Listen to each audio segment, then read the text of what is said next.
Nous ne sommes pas dupes.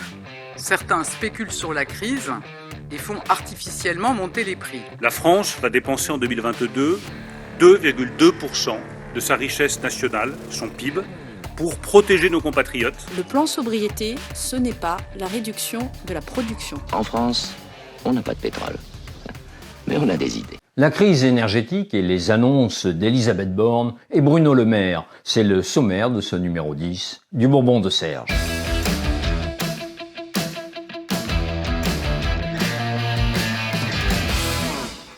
Hier, Elisabeth Borne et Bruno Le Maire présentaient leur plan pour atténuer la flambée des prix du gaz et de l'électricité. Côté ambiance, c'était aussi lugubre que la cour d'Angleterre ces derniers jours. Mais il est vrai que la première ministre et son collègue de l'économie n'ont pas une réputation de bout en train. Bonne nouvelle pour les ménages, le bouclier tarifaire est reconduit pour 2023. 16 milliards seront consacrés à l'allègement des factures. 5 pour l'électricité, 11 pour le gaz. Cependant, alors qu'elles étaient limitées à 4% en 2022, les augmentations de tarifs pourront grimper jusqu'à 15%. Pourquoi ce recul ? Et il faut le dire de manière transparente, ces mesures ont un coût pour nos finances publiques. Dans ce contexte, nous devons continuer à répondre aux inquiétudes tout en veillant à ne pas creuser davantage notre dette. Le quoi qu'il en coûte n'est plus de mise. En dépit de la crise énergétique, le gouvernement entend revenir à l'orthodoxie budgétaire. Nous en avons longuement discuté avec la Première ministre et avec le Président de la République. Nous avons fait un choix ferme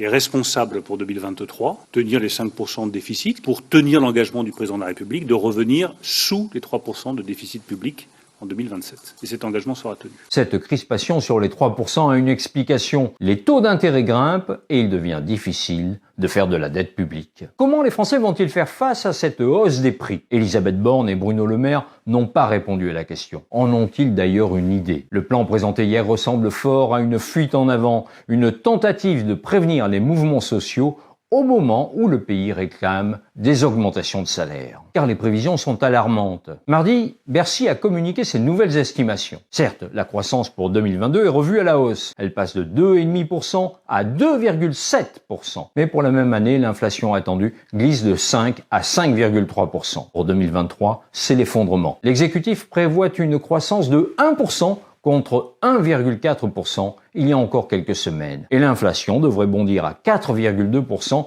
alors que jusqu'ici Bercy tablait sur un chiffre de 3,2%. En résume, le pays est à la limite de la récession, les prix flambent et les taux d'intérêt grimpent.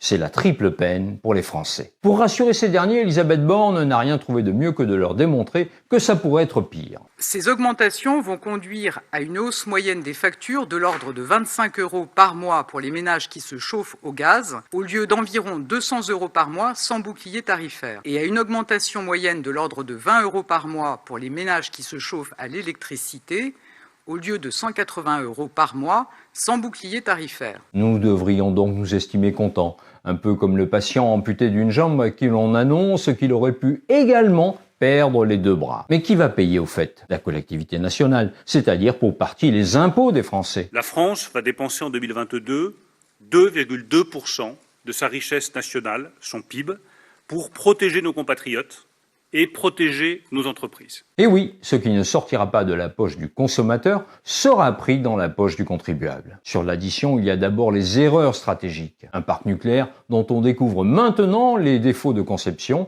et les énormes retards d'investissement dans les énergies renouvelables, ce qui nous rend totalement dépendants du gaz. Pas la peine d'espérer une quelconque autocritique. Il y a encore un marché de l'électricité devenu opaque depuis l'ouverture à la concurrence sous la pression de la Commission de Bruxelles. Mais pour Bruno Le Maire, tout va bien de ce côté-là. Les mécanismes nationaux de régulation ont joué leur rôle. Ce qui prouve l'efficacité du dispositif de redistribution de ce mécanisme de marché qui évite que les électriciens profitent d'une rente. Vous avez entendu comme moi.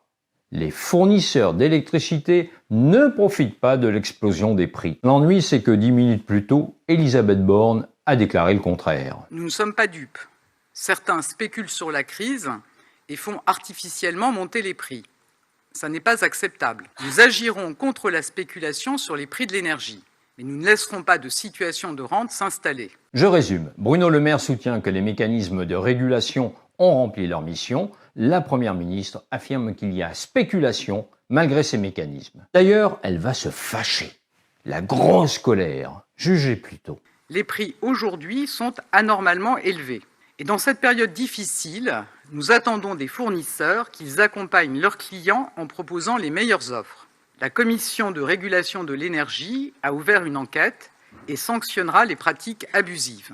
Le couac sur la spéculation n'est pas le seul impair de cette conférence. Souvenez-vous, lundi de la semaine dernière, Jupiter était descendu de l'Olympe pour nous expliquer les racines de la crise énergétique. Ça n'a rien à voir avec le conflit en Russie, mais c'est lié à un phénomène conjoncturel qui est que aujourd'hui, le parc nucléaire installé en France est face à des défis techniques, ce qui fait que nous avons plus de centrales que prévu qui sont en maintenance. Ça n'a rien à voir avec le conflit en Russie. Le conflit est plutôt en Ukraine, mais ne chipotons pas, le président n'est pas géographe. Quoi qu'il en soit, Elisabeth Borne ne devait pas être devant son téléviseur ce soir-là, car elle dit exactement l'inverse du président. Mesdames et messieurs, l'arrêt quasi total des livraisons de gaz russe et les travaux de maintenance sur de nombreux réacteurs nucléaires français provoque une situation énergétique exceptionnelle. Une formulation maladroite? Non, pas du tout. La Première ministre s'est montrée encore plus catégorique quelques minutes plus tard. Cette situation est liée à la guerre en Ukraine et à la décision russe de couper presque totalement les exportations de gaz vers l'Europe. Enfin, cerise sur le gâteau, il y a le plan de sobriété. Objectif, réduire la consommation nationale d'énergie de 10%, à commencer par celle des entreprises. Mais pas question d'imposer quoi que ce soit. Agnès Pannier-Runacher, ministre de la Transition énergétique, a été formelle. Il ne s'agit pas d'imposer un nouveau protocole avec des mesures coercitives. Ce plan, c'est chaque acteur qui le définit en fonction de son entreprise. Ce n'est pas l'État qui impose telle ou telle mesure, tant chaque entreprise, chaque situation de travail est différente. Et je veux être très clair, le plan sobriété, ce n'est pas la réduction de la production. Nous ne demanderons pas aux industriels de faire des économies en arrêtant des fours ou des chaînes de production. Pas d'obligation, mais des recommandations donc, et une campagne de communication. Nous lancerons une campagne de communication grand public le 10 octobre avec un slogan très clair, « Chaque geste compte ». Cette campagne permettra de faire connaître aux Français les gestes les plus efficaces pour réduire leur consommation. Je m'attends au pire. En 1974, année du premier choc pétrolier, la télévision diffusait ce genre de spot. En France, on a toutes sortes de choses. Pourtant, une chose nous manque. Une chose essentielle. Le pétrole. Que peut-on faire? Eh bien d'abord, mieux utiliser l'énergie. À partir du 15 septembre, l'Agence pour les économies d'énergie vous dira comment. En France, on n'a pas de pétrole. Mais on a des idées. Un demi-siècle plus tard, il semble que non seulement on manque de gaz, mais aussi d'idées. Merci d'avoir regardé ce 10e numéro du Bourbon de Serge. Abonnez-vous et n'oubliez pas de cliquer sur la cloche pour recevoir les notifications. Produire une information de qualité en toute indépendance a un coût. Pour nous soutenir financièrement, rendez-vous sur DonorBox. Nous ne pourrons continuer qu'avec votre soutien. Merci à tous ceux qui, déjà, ont fait un geste. À jeudi. Sinon rien.